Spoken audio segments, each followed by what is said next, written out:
Welcome to Senior Basketball Analyst. If you missed the Warriors at the Clippers tonight, you blew it. You blew it. This was a barn burner, 124 to 117 in regulation. This is old school, man. This was very similar. This was similar to the way the game used to be played. It wasn't all the way a throwback, but it was similar to the way the game used to be played, where teams would play good defense and they would still be scoring 124 to 117. It wasn't perfect, but man, was it entertaining. Chris Paul and Steph Curry with just a point guards duel. This was in today's game, this is the best you can ask for. Two top point guards in their prime going at it, don't like each other. It was a beautiful sight to behold. So to set the stage for you, the way this game started, the Clippers just came out the gates shooting around 75, 80%. They were rolling. They scored 41 points in the first quarter. And we know that the Golden State Warriors calling card is their defense. And for them to give up 41 points in a quarter, only score 25, very rare. But the thing I always say to people is in the NBA, these big leads in the first quarter, they can evaporate so easily. If you're down 20, you figure it like this. If you're down 20, right? What's 20 points over 3 quarters? I score 7 points a quarter, then now I have 21. So what you're really saying is now that I'm down 20, I have to outscore my opponent by 7 points in each of the next 3 quarters on average. And then I win the game. It's a tall order, but it's certainly not undoable. And that's basically what the Los Angeles Clippers did. They outscored them by 2 in the second, outscored them by 8 in the third. And then they exploded for a 39-point quarter in the fourth. If you look at the box score, if you look at the score, if you go across, it's just a mirror image. 41 to 25 in the first in LA's favor. In the fourth quarter, 39 to 26 and go in GSW's favor. So again, when I was watching it first, I was like, it looks bad, but this isn't insurmountable. Reggie Miller, we make fun of him a lot. Everybody across the media, underground cast like such as myself, we all make fun of him. Reggie Miller was right dead on though at the end of this game. This is a horrible, horrible look for the Clippers to lose this on their home floor after having such a big lead. Chris Paul having a night of nights. Chris Paul 13 to 22 from the field, 35 points, 8 assists, 3 steals. And the steals he was getting steals on Steph Curry, picking his pocket, stealing his passes out of his hand. He just played a dynamite game. He was so great. And Steph Curry, look, he was sloppy with the ball like he can be, but hey, the threes he takes and makes, he takes threes that no one else would take, because if someone else took it, it would be an air ball. He hit all of his free throws. Look, they had Steph rattled at first. He had 7 turnovers. He did not have as an efficient game as he can have. But man, he stuck with it. And it just goes to show you how this Golden State Warriors team, they can always fall back on their team concepts. They can always keep moving the ball. They can always fall back on that defense. And frankly, one of the things they did was they finally got Bogut off the court. Bogut is just, as a basketball player, a sack of garbage. And there was a play that he put on Chris Paul. He threw 2 fists into him, is literally what he did. I live tweeted it. You can go, I've got it on Instagram and on Vine. He just took 2 fists and hit him at center court. And then you know what the refs did? They gave Doc Rivers a technical foul. It was ridiculous. It was, not only was the play ridiculous, and to have that happen to a superstar player, with a guy like Bogut who no one cares about anyway, but then to give a technical foul to his coach. So you basically rewarded him for doing something that even back in the day would have been seen as dirty. But in today's game, figure it like this. Can you picture DeAndre Jordan closing his fist and punching Steph Curry in the chest and knocking him down? Can you picture him doing that?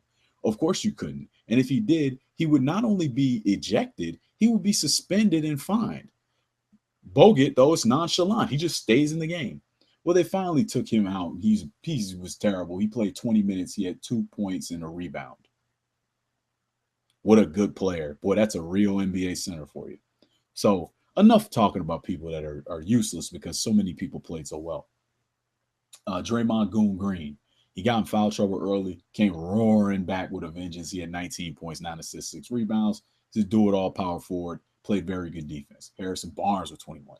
It was, look, frankly, go watch the replay. Go watch the highlights, go watch the replay, go watch this game. It was a sight to behold.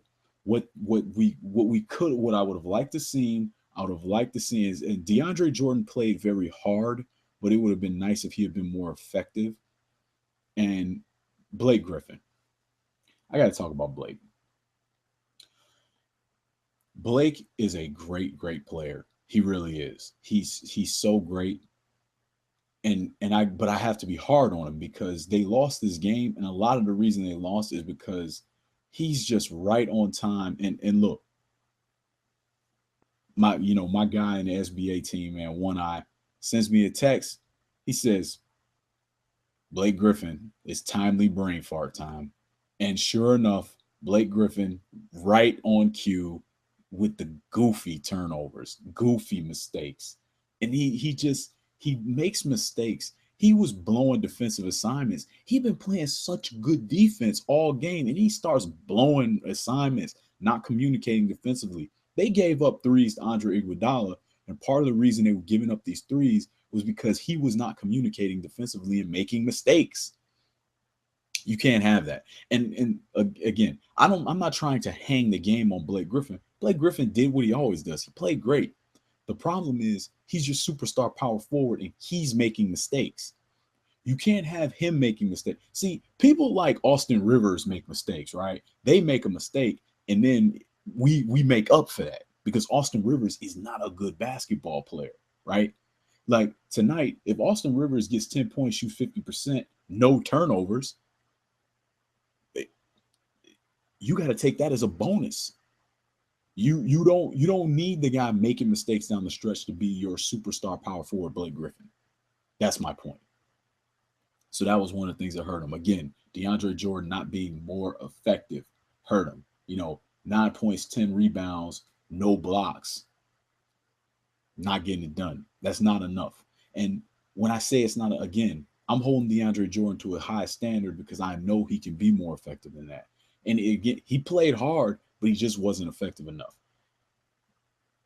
They all let Chris Paul down in this game.